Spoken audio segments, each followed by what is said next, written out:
Breaking just moments ago, South Carolina's State House has just adjourned after a marathon debate in a special session on a new map that could help Republicans win all 7 congressional seats. But unlike other southern states racing to redistrict, not all of South Carolina's Republicans are on board. 5 South Carolina Senate Republicans voted with the Democrats last week to block a State House effort to start gerrymandering. One of their reasons? Well, they said there was not enough time to consider new districts before early voting begins next Tuesday.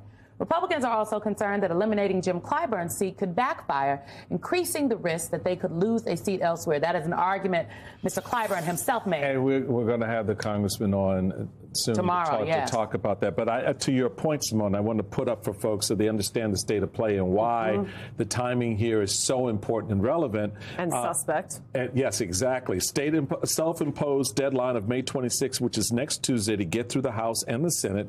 There are 400-plus amendments they have to consider just in the House.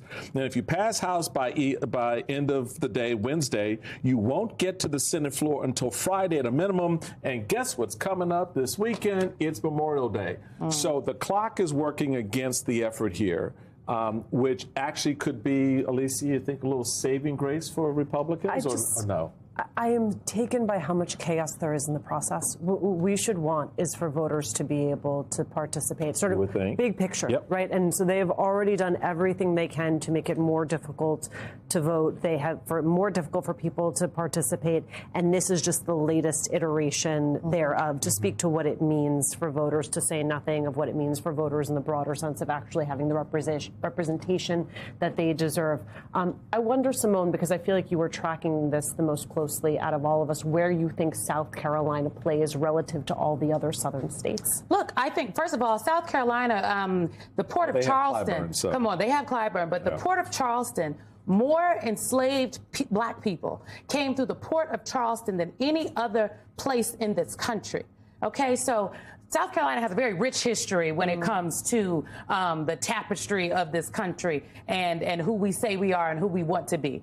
I just go back to the point that, and we're going to have Mr. Clyburn on tomorrow, I believe, but this is not just about Jim Clyburn. This is about black voter representation, like the ability, to your point, of voters to select the candidates of their choice. And when they attack black voters in this country, it is attacking the fabric of our democracy, and it puts everyone else in danger. This is exactly what happened after, I'm going to keep saying it, after Reconstruction collapsed. The 14th and 15th Amendment, the 15th Amendment gave black men the right to vote. They never repealed it. They just hollowed it out. So this is what's happening right now, and I think that this is not just about gerrymandering. This is about participation in our democracy, and that's why folks were marching in Selma and Montgomery this past weekend. Think about the timeline, the time horizon here. We talked about this a few weeks ago, that in just about 10 to 15 years, demographically, this country is going to be very, very different. It already is. It already is very different from what it was 20 years ago, and certainly 50 years ago. When you have a minority-majority country in places where power and economy and all these things come into play, how do you get ahead of that? How do you prevent that clock from moving in that direction? You slow the process down. You reconfigure the system in a way that the people who will amass the power don't have the power any longer. And you've got nothing but apartheid here in America. Alicia, the Congressional Black Caucus today came out against the SCORE Act because there's silence from college athletics leadership on attacks against black political power.